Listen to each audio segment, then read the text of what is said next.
और सामाजिक इंजीनियरिंग से जुड़े हुए बड़े सवाल। क्या यह इस्तीफा सिर्फ एक अधिकारी का विरोध है या फिर ये सवर्ण असंतोष का एक बड़ा संकेत बन चुका है? क्या बीजेपी की सालों से चली आ रही अगड़ा पिछड़ा दलित संतुलन की राजनीति में दरार पड़ गई है? और क्या 2027 से पहले यूपी की सियासत एक बार फिर जातीय ध्रुवीकरण की राह पर लौट आई है? यूजीसी के नए नियमों को लेकर सड़क से सोशल मीडिया तक बहस का दौर तेज है। कोर्ट तक भी मामला जा पहुंचा है और सत्ता में बैठे कई नेता खामोश हैं। तो क्या ये खामोशी किसी बड़े सियासी खेल का संकेत है? पहले रिपोर्ट आपको दिखाएंगे, तो इसी पर हम चर्चा भी आज करने वाले हैं। यूजीसी के नए नियम को लेकर बवाल मचा हुआ है। सोशल मीडिया पर खास तौर से इस नियम का जबरदस्त विरोध हो रहा है। सुप्रीम कोर्ट कुछ लोग पहुंचे हैं और इसे भेदभाव बढ़ाने वाला नियम बता रहे हैं। इधर बरेली के सिटी मजिस्ट्रेट अलंकार अग्निहोत्री ने यूजीसी के इस बदलाव के विरोध में इस्तीफा भी दे दिया है। उन्होंने अपना सरकारी आवास भी छोड़ दिया है। दरअसल यूजीसी ने 15 जनवरी को एक नया नियम लागू किया है और इसका नाम promotion of equity in higher education institution regulation 2026 रखा है। इसी नियम को लेकर बवाल मचा हुआ है। खासतौर से जो जनरल कैटेगरी के लोग हैं वो इससे खासे खफा है। इस नियम के विरोध में बरेली के मजिस्ट्रेट अलंकार अग्निहोत्री ने इस्तीफा दिया है और यहां तक कह दिया है कि यूजीसी के इस नए नियम ने कॉलेज और यूनिवर्सिटीज में पढ़ने वाले सामान्य वर्ग के छात्रों को स्वघोषित अपराधी बना दिया है। सवाल यह है कि 2027 की क्या बिसात बिछ रही है? क्या एक बार फिर से जातीय ध्रुवीकरण का खेल शुरू हो चुका है? सवाल यह है कि यूजीसी के ये नियम क्या अगड़ा पिछड़ा राजनीति में फंस जाएंगे?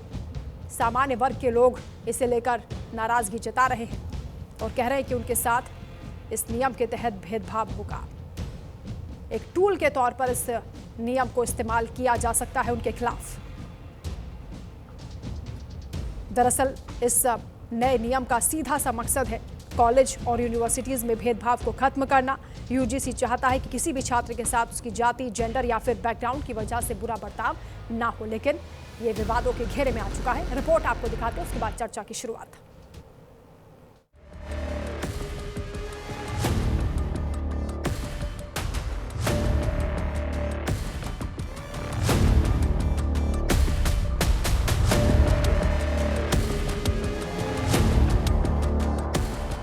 उत्तर प्रदेश की राजनीति में एक इस्तीफे ने ऐसा भूचाल ला दिया है जिसने 2027 के चुनाव का एजेंडा लगभग तय कर दिया है। बरेली के सिटी मजिस्ट्रेट अलंकार अग्निहोत्री का इस्तीफा, कारण यूजीसी के नए नियम जिन्हें उन्होंने ब्राह्मण विरोधी और भेदभावपूर्ण बताया है। लेकिन सवाल सिर्फ इस्तीफे का नहीं है, सवाल है क्या यह सवर्ण असंतोष का बड़ा संकेत है? क्या बीजेपी की सामाजिक इंजीनियरिंग में बड़ी दरार पड़ रही है? और क्या 2027 से पहले जातीय राजनीति एक बार फिर केंद्र में लौट आई है?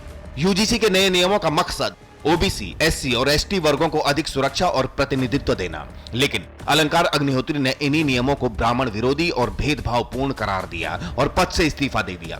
यहीं से शुरू हुई राजनीतिक हलचल, क्योंकि यह इस्तीफा व्यक्तिगत विरोध से आगे एक सामाजिक राजनीतिक संकेत बन गया। बरेली में इस मुद्दे को लेकर उच्च वर्ग में नाराजगी खुलकर सामने आ रही है। बरेली में वार्ता के लिए बुलाया था, करीब 45 मिनट तक मैं बंधक था। फिर मैंने तुरंत ही दीपक पांडे जी सबके साथ में थे, उनको कॉल किया कि मुझे बंधक बना के रखा हुआ है, मुझे बंधक बना के रखा हुआ। जब मैंने इनको कॉल कर लिया और डीएम साहब को और कप्तान साहब को बता दिया, तब तुरंत आनंद दिया गया कि उनको छोड़ दिया जाए। मैं डीएम सर के आवास के अंदर बंधक था बहुत देर तक और ये प्लानिंग चल रही थी कि रात भर मैं बंधक रहूं और किसी तरीके से रात भर यहीं इसी आवास में पड़ा रहूं। लखनऊ से कॉल आया था और उसमें स्पीकर फोन डीएम साहब जो है उधर बात कर रहे थे, बात करना भूल गए। उसमें जो उधर से व्यक्ति तक कहते हैं पंडित पागल हो गया, ये हमारे लिए बोला जा रहा था। अब आप देख लीजिए, लखनऊ से जो कॉल आया था, पूछिए इस समय ये किससे डीएम साहब जो है वार्ता कर रहे हैं जिसको हमारे लिए बोला जा रहा है।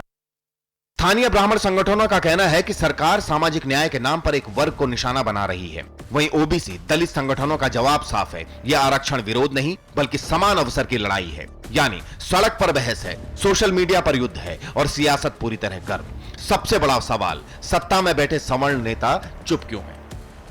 यूजीसी एक बड़ा गंभीर विषय है, इसलिए मैं इसको अध्ययन कर रहा हूं और जो कुछ भी बोलूँगा बहुत सोच समझ करके बोलना है, क्योंकि ये समाज से जुड़ा हुआ मुद्दा है और कोई सामंजस्य निकलना चाहिए। तो बिना जानकारी के मैं इस पर बोलना नहीं चाहता हूँ। देखिए, मैं अपनी बात कर रहा हूँ, मैं इसको अध्ययन कर रहा हूँ और जो भी बोलूँगा सोच समझ करके बोलूँगा। इसकी चिंता करने की किसी विपक्षी को जरूरत नहीं, संतों की चिंता करना हमारा नैतिक दायित्व है। यूजीसी पे भी विचार होगा और वही होगा जो समाज हित में होगा, राष्ट्र हित में होगा। अब इसकी समीक्षा हो रही। मैं व्यक्तिगत अपनी राय जहाँ तक है, मैं चाहूँगा कि इस कमेटी जो बने सभी लोग, सभी वर्गों के मिला के बने, ताकि किसी के साथ पक्षपात ना हो सके। देश भर में यूजीसी की नई गाइडलाइन को लेकर बवाल मचा है। कहीं इसे सामाजिक न्याय की जीत कहा जा रहा है, तो कहीं भेदभाव और एक वर्ग को निशाना बनाने का आरोप। सबसे बड़ा सवाल, यूजीसी की नई गाइडलाइन में ऐसा क्या है जो विरोध की वजह बन गई? जातिगत भेदभाव को एससी, एसटी, ओबीसी तक सीमित रखा। हर यूनिवर्सिटी में एक कंप्लेंट सेल बनाना जरूरी। स्टूडेंट्स की शिकायतों का तुरंत निपटारा होगा। एडमिशन, हॉस्टल आवंटन में ट्रांसपेरेंसी बरतनी होगी। सभी स्टूडेंट्स को समान अवसर देने की कोशिश। नियम के उल्लंघन पर सरकारी फंडिंग रुक सकती है। नियम न मानने पर जुर्माना लग सकता है। विरोध है कि कानून का दायरा यूनिवर्सल होना चाहिए। नियमों के गलत इस्तेमाल की आशंका। यूजीसी की गाइडलाइन अब नीति नहीं, राजनीति बन चुकी है। एक तरफ पिछड़े और दलित संगठनों का समर्थन, दूसरी तरफ उच्च वर्ग में नाराजगी राजनीतिक विश्लेषक मानते हैं। यह मुद्दा 2027 के चुनाव से पहले अगड़ा बनाम पिछड़ा की बहस को हवा दे सकता है। अब आपको बता देते हैं आखिर क्या है यूजीसी के नए नियम जिस पर घमासान मचा हुआ है। पुराने रेगुलेशन में एससी, एसटी वर्ग भेदभाव श्रेणी में, नए एक्ट में ओबीसी भी जातिगत भेदभाव श्रेणी। ओबीसी के लोग भी भेदभाव की शिकायत करा सकेंगे। हर यूनिवर्सिटी, कॉलेज में इक्वलिटी ब्लॉक बनेगा। हर यूनिवर्सिटी में कमेटी गठित होगी। समिति में ओबीसी, महिला, एससी, एसटी, दिव्यांग वर्ग। समिति हर 6 महीने में रिपोर्ट यूजीसी को भेजेगी। 2017 और 2022 में बीजेपी की सोशल इंजीनियरिंग का आधार था सवर्ण प्लस पिछड़ा प्लस दलित संतुलन। लेकिन अब सवर्ण असंतोष उभर रहा है। पिछड़ों को साधने की रणनीति तेज, दलित वोट बैंक पर फोकस। राजनीतिक विश्लेषक मानते हैं यह संतुलन अगर बिगड़ा तो 2027 में नुकसान तय है। हर कोई जानना चाहता है क्या अलंकार अग्निहोत्री अकेले थे या किसी बड़े राजनीतिक नैरेटिव का चेहरा। सूत्रों की माने तो कुछ संगठन इस मुद्दे को ब्राह्मण चेतना आंदोलन के रूप में आगे बढ़ाने की तैयारी में है। यानी इस्तीफा एक शुरुआत हो सकता है, अंजाम बड़ा आंदोलन। मामला अब सिर्फ राजनीति तक सीमित नहीं है। छात्र नेता मृत्युंजय तिवारी ने यूजीसी नियमों को लेकर याचिका दायर कर दी है। मांग नियमों की न्यायिक समीक्षा, सभी वर्गों के लिए समान अवसर और लड़ाई। सड़क, सोशल मीडिया, कोर्ट, तीनों मोर्चों पर तो तस्वीर साफ है। अगड़ा बनाम पिछड़ा, सामाजिक न्याय बनाम सवर्ण असंतोष और सत्ता की चुप। यही बनेगा 2027 यूपी चुनाव का बड़ा मुद्दा। तो सवाल सीधा है, क्या यूजीसी की नई गाइडलाइन सामाजिक न्याय की जरूरत है या फिर यह नई जातीय राजनीति की शुरुआत? जवाब अभी बटा हुआ है और बहस अभी बाकी है। अंतिम सवाल, क्या अलंकार अग्निहोत्री का इस्तीफा एक प्रशासनिक फैसला था या 2027 की जातीय राजनीति का पहला बड़ा धमाका? जवाब वक्त और वोटर तय करेगा। Bureau report, news India.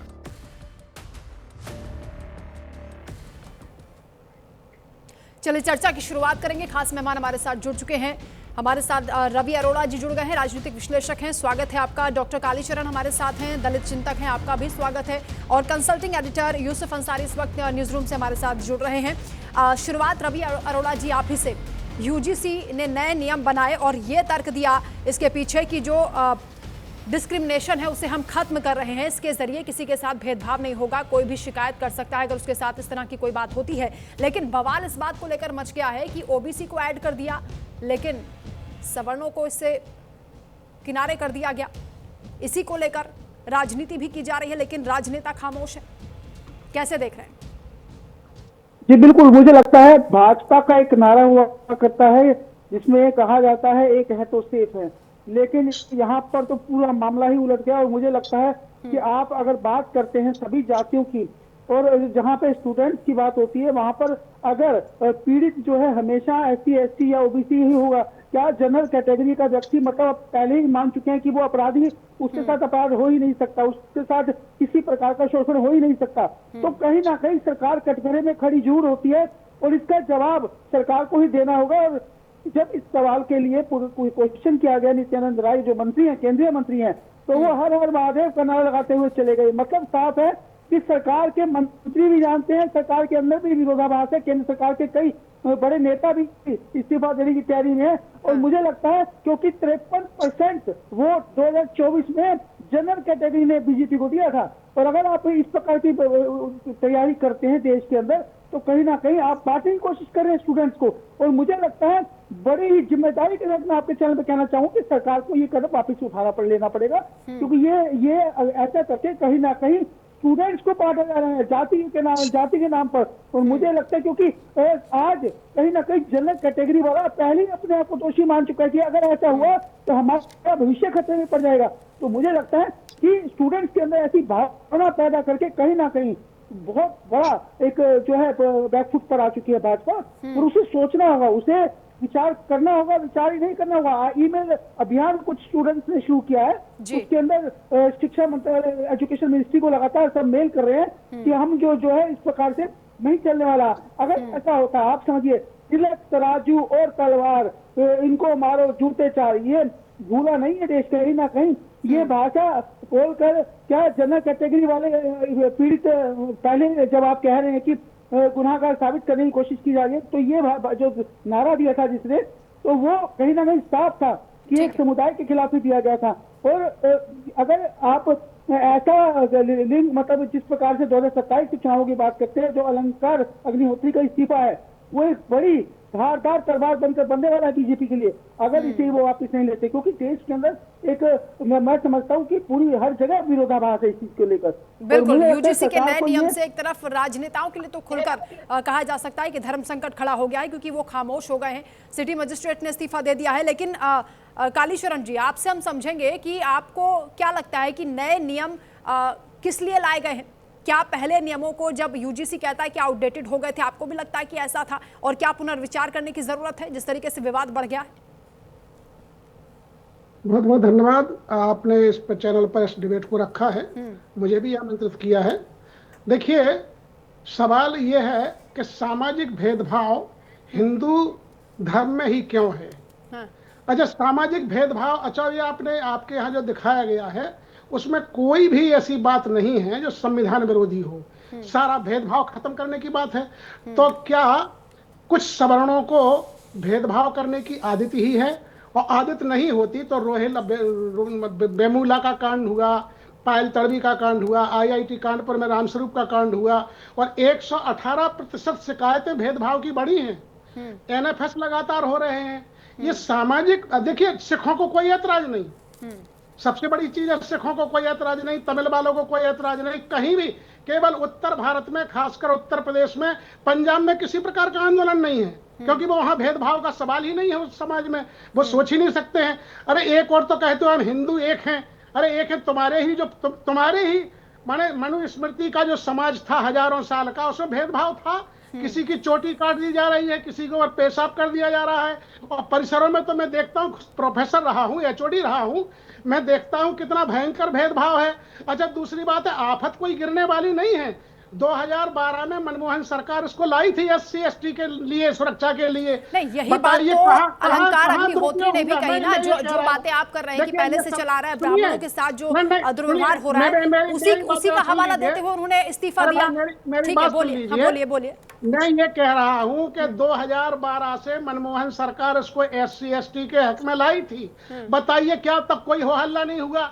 इसका मतलब ये मान लिया सवर्णों ने कि मुकाबला करने के लिए OBC इनके साथ कुछ कर सकता है। सारे सवर्ण कुलपति हैं, आपको जानकर ये खुद पता भी होगा, जितने केंद्रीय विश्वविद्यालय देश में हैं, केवल एक विश्वविद्यालय में SC का कुलपति है और 2 OBC के कुलपति हैं। कल्पना करिए, और सारे का हेड, इसका जो हेड रहेगा वो कुलपति ही रहेगा। तो भाई सारे हेड तो हैं। मतलब ये मुझे समझ में नहीं आ रहा किस तरह का समाज बना रहे हैं। नहीं, जो अरे जो भाई, भेदभाव विरोध कर रहे स्त्रियों हैं को शामिल इस किया नए गया। नियम का, देखिए, वो ये स्त्रियों के तर्क दे साथ रहे हैं भेदभाव कि होता है। सवर्णों के खिलाफ टूल की तरह इस नए नियम को इस्तेमाल किया जाएगा। नवीन जी भी हमारे साथ जुड़ गए हैं। स्वागत है आपका, राजनीतिक विश्लेषक है नवीन जी। आप इनकी बातें सुन रहे थे, डॉक्टर कालीचरण जो कह रहे थे, मुझे लगता है कि आप कुछ ऐड करना चाह रहे हैं इस पर। मैं डॉक्टर कालीचरण जी से एक ही सवाल करना चाह रहा हूं कि डॉक्टर साहब जरा ये बता दीजिए, विष्णु तिवारी का अपराध क्या था जो 20 वर्ष की अपने जीवन के अमूल्य जेल में बर्बाद किया और उसके बाद उसको दोषी नहीं पाया गया।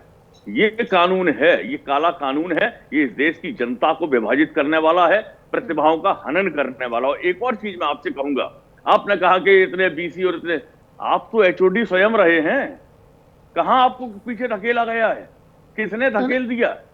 शिक्षा आप मेरी बात पूरी हो जाने दीजिए। क्या केवल सवर्ण ही शोषण करता है? कैसे मान लिया जाए? कौन सी पैरामीटर है आपके पास? मार्शल कौमें हैं पिछड़े वर्ग में, मार्शल कौम।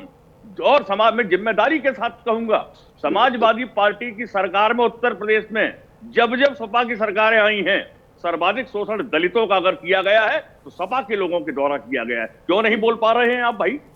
आप नहीं बोल रहे हैं। भारतीय जनता पार्टी का ये इतिहास रहा है कि ये पार्टी जब भी सत्ता में आई है इसने समाज को विभाजित करने का काम किया है।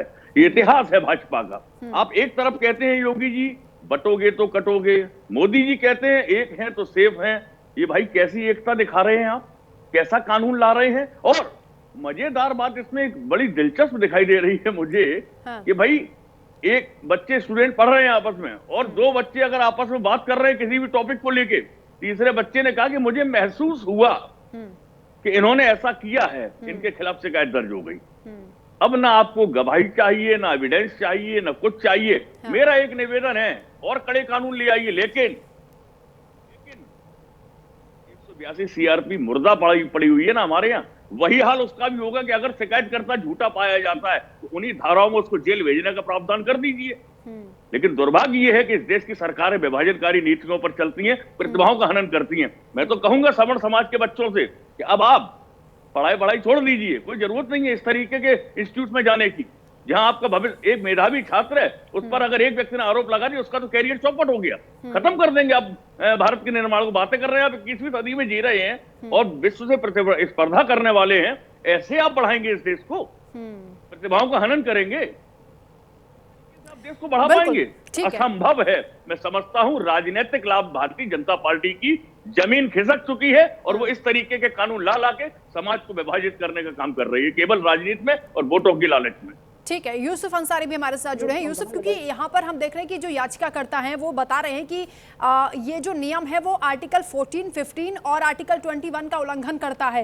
क्योंकि अभी डॉक्टर कालीचरण पूछ रहे थे कि संविधान का कहाँ पर उल्लंघन है, तो जो याचिकाकर्ता बता रहे हैं वो हमारे साथ कुछ देर में जुड़ेंगे भी, यूसुफ अंसारी। लेकिन ये तो विवाद लगातार बढ़ता जा रहा है और कहा जा रहा है कि इसके पीछे एक राजनीतिक मकसद हो सकता है, क्योंकि 2027 के इलेक्शन की ये बिसात बिछाई जा रही है।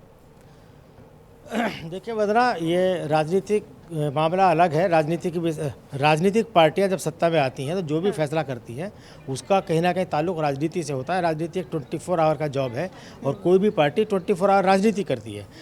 अगर केंद्र सरकार राजनीति कर रही है, अगर विपक्षी पार्टियाँ राजनीति कर रही हैं, तो बाकी जो लोग इसका विरोध कर रहे हैं वो भी राजनीति कर रहे हैं। दूसरी बात यह है कि ये जो सवाल उठाया जा रहा है याचिकाकर्ता की तरफ से, या जो इनका विरोध कर रहे हैं और ये कह रहे हैं कि साहब सामान्य वर्ग को दोषी मान लिया गया है, तो आप ये बताइए कि पिछले 2 साल में, 3 साल में ऐसी कितनी शिकायतें यूजीसी के पास आई हैं जिनमें यह कहा गया हो कि किसी सामान्य वर्ग के छात्र के पर कोई जातिगत भेदभाव उसके साथ हुआ, कोई ब्राह्मण, ठाकुर, वैश्य समाज या कायस्थ समाज के साथ एक भी शिकायत यूजीसी के पास इस तरह की नहीं आई है। यूजीसी का जो आधिकारिक डेटा है वो बताता है कि साल 2019-20 में 173 शिकायतें आई थी और सभी शिकायतें ये दलित ओबीसी या एसटी, दलित और एसटी या ओबीसी वर्ग के छात्रों की थी कि उनके साथ जातीय आधार पर भेदभाव किया जा रहा है। अगले साल ये बढ़कर 182 हो गया और उसके बाद 21-20 में ये आंकड़ा 186 तक पहुंचा और 22-23 में 241 और 23-24 का जो लास्ट अवेलेबल डेटा है वो 378 का है। यानी 118% की वृद्धि हुई है उन छात्रों की, उन शिकायतों की संख्या में जो दलित, ओबीसी या आदिवासी वर्ग से आते हैं, उनके साथ भेदभाव जो होता है, उनकी शिकायतें हैं ये। एक भी शिकायत यूजीसी ने ऐसी दर्ज नहीं की है जिसमें किसी ब्राह्मण, ठाकुर या वैश्य समाज या कायस्थ समाज या अपर अन्य जो सामान्य वर्ग की जातियां हैं, ठीक है, उनके किसी छात्र ने, जब आप कह रहे हैं यूजीसी की ओर से आंकड़े बताए जा रहे हैं, तो ये भी बताएं दूसरी कि बात, इस नए नियम की आवश्यकता क्यों पड़ी और इस बार क्योंकि ये जो नया प्रारूप है इसका विरोध हो रहा है, तो यूजीसी इसके पीछे सफाई क्या दे रहा है, क्या तर्क बताया जा रहा है?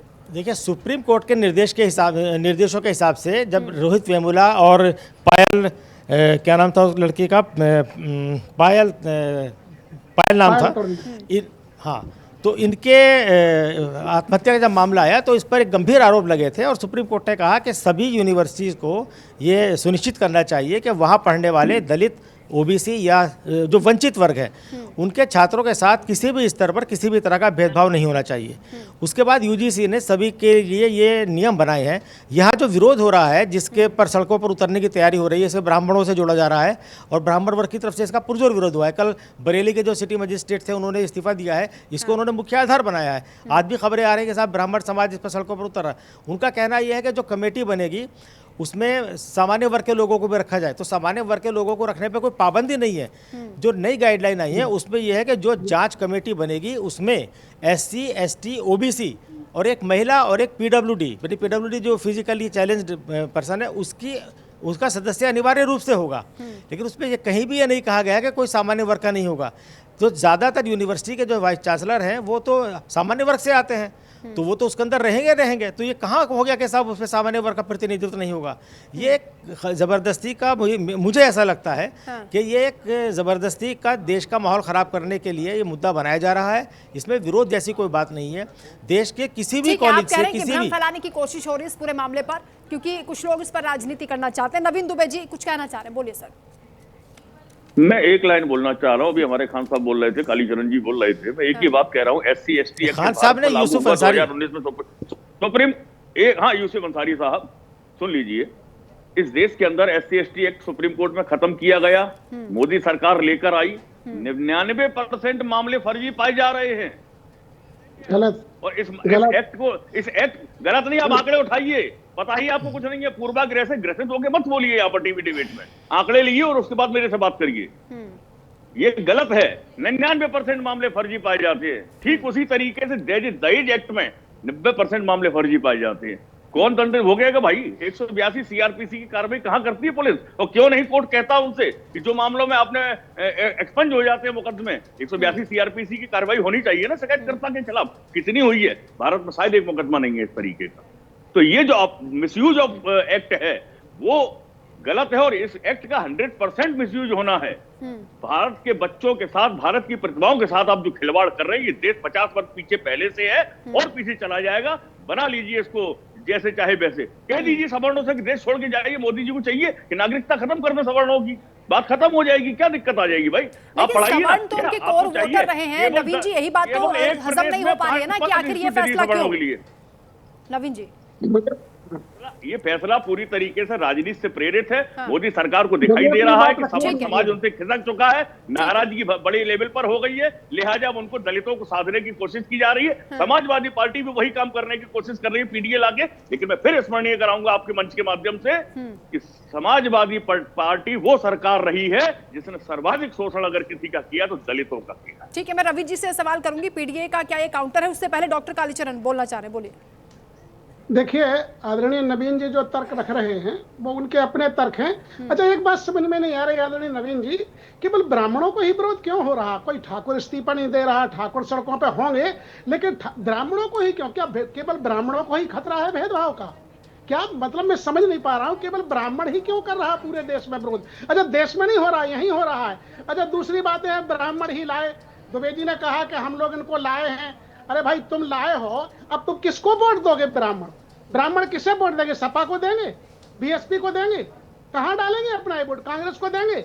ये केवल सिगुफाबाजी है, ये किसी को वोट देने वाले नहीं। कितना ही कुछ, किसको वोट देंगे भाई बताइए मुझे?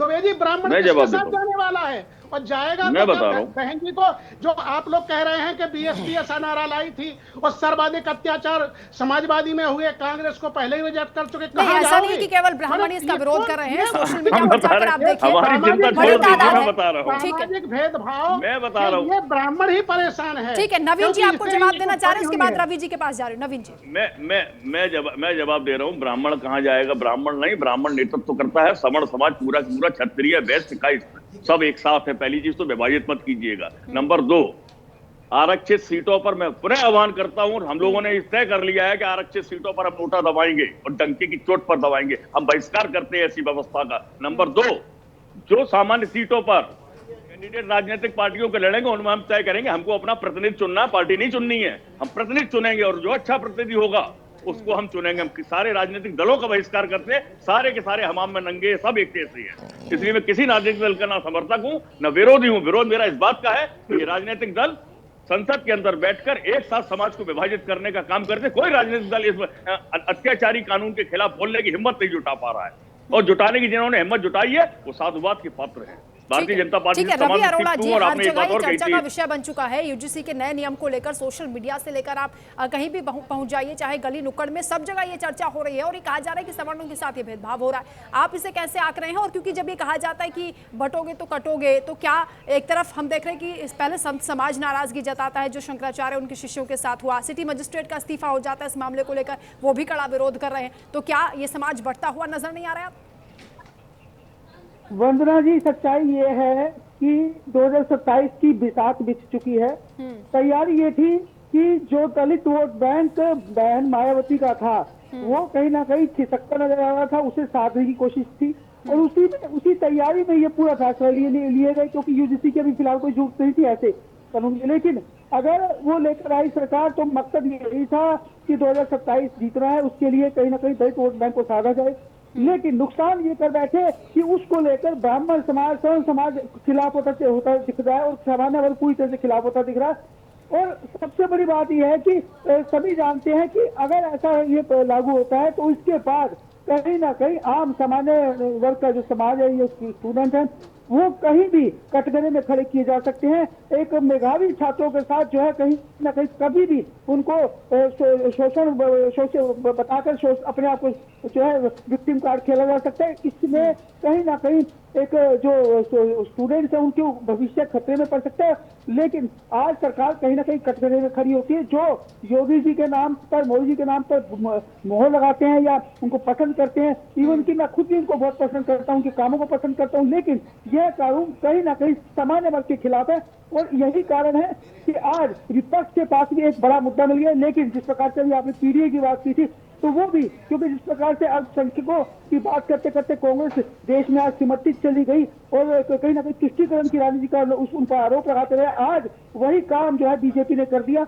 और 2027 की बिसात तो बिछाने लगे थे कि शायद फायदा होगा इससे, लेकिन नुकसान में चले जाते दिख रहे हैं। अब ना आगे बढ़ सकते हैं ना पीछे हट सकते हैं। अगर पीछे हटते हैं तो दलित समाज के खिलाफ हो जाएगा, SC/ST खिलाफ हो जाएगा, OBC खिलाफ हो जाएगा, और अगर आगे बढ़ते हैं तो सामान्य वर्ग मतलब कहीं ना कहीं दो फार में होता दिख रहा पूरा मामला। ठीक है, सीधे आरोप यूसुफ अंसारी जी ये लग रहे हैं कि ये सरकार ब्राह्मण विरोधी है, और यही बात अलंकार अग्निहोत्री भी कर रहे थे। वो 2 घटनाओं का हवाला दे रहे थे, यूजीसी को लेकर भी जो नए नियम है उसका विरोध कर रहे थे। तो ये समझ में नहीं आ रहा है कि जो सवर्ण है वो तो बीजेपी का कोर वोटर है, फिर उसको नाराज क्यों करेंगे? नहीं, देखिए ये बात तो पॉलिटिक्स का है, पॉलिटिकल है। हम पॉलिटिकल बात नहीं कर सकते हैं ना, पॉलिटिकल बात का पक्ष कर सकते हैं। हम तथ्यों पर बात करेंगे। जो भी इस पर जो पॉलिटिक्स हो रही है वो दुर्भाग्यपूर्ण है। कल जो सिटी मजिस्ट्रेट ने इस्तीफा दिया बरेली के, उनको इस्तीफा मतलब अभी उनका इस्तीफा एक्सेप्ट नहीं हुआ है। उनके खराब, जब तक उनका इस्तीफा एक्सेप्ट नहीं होगा वो सरकारी नौकर माने जाएंगे। और इस बीच उनका जो उन्होंने जो सरकार के खिलाफ बगावत की है उसके आरोप पे उन्हें निलंबित कर दिया गया, वो एक अलग मामला चल रहा है। लेकिन ये जो माहौल बनाया जा रहा है कि साहब सरकार ब्राह्मण विरोधी है, ये सरकार पर गंभीर आरोप हैं। और मुझे ऐसा नहीं लगता कि सरकार ने कोई ऐसा कदम उठाया है। मोदी जी का तो नारा सबका साथ सबका विकास का है, तो फिर वो कहाँ ब्राह्मण विरोधी हो जाएंगे या क्यों ऐसी बात करेंगे? जहाँ तक आंकड़ों की बात है, जो अभी मुझसे पूर्व जो आपने बात कराई थी, वो कह रहे थे कि साहब ये दलित एक्ट का मिसयूज होता है 90%, वो तथ्यात्मक रूप से एकदम गलत बात है। जब जिम्मेदार चैनल पर बैठ के कोई व्यक्ति अपनी बात कहे तो उसे आंकड़ा पेश करना चाहिए। मैं आपको बताता हूँ दलित एक्ट के बारे में जो कहा जाता है साहब ज़्यादातर मामले फर्जी होते हैं, ये एकदम गलत दावा है। सुप्रीम कोर्ट में एक बार 16% का आंकड़ा पेश किया गया था, बाद में उसे वापस ले लिया गया था। आधिकारिक रूप से बात जाता है कि 5 से 15% मामले ही पुलिस की फाइनल रिपोर्ट में या कोर्ट में ऐसा पाए जाते हैं कि साहब ये गलत तरीके से हुए थे। हालांकि दलित एक्ट के तहत जो मामले दर्ज किए जाते हैं उनमें कन्विक्शन रेट 30 से 40% ही रहता है हर साल, और इसका 60% उसमें एक्विट हो जाते हैं। लेकिन वो एक्विट का मतलब ये नहीं कि साहब वो गलत तरीके से पेश किए गए थे, फर्जी मामले थे, क्योंकि एक्विटल जिस मामले में आरोपी बरी होता है उसके पीछे कई और वजह होती हैं। यानी कि मसलन जांच में देरी हो सकती है, पुलिस साक्ष्य जुटाने में लापरवाही कर सकती है, तो उन्हें हम फर्जी नहीं मान सकते हैं।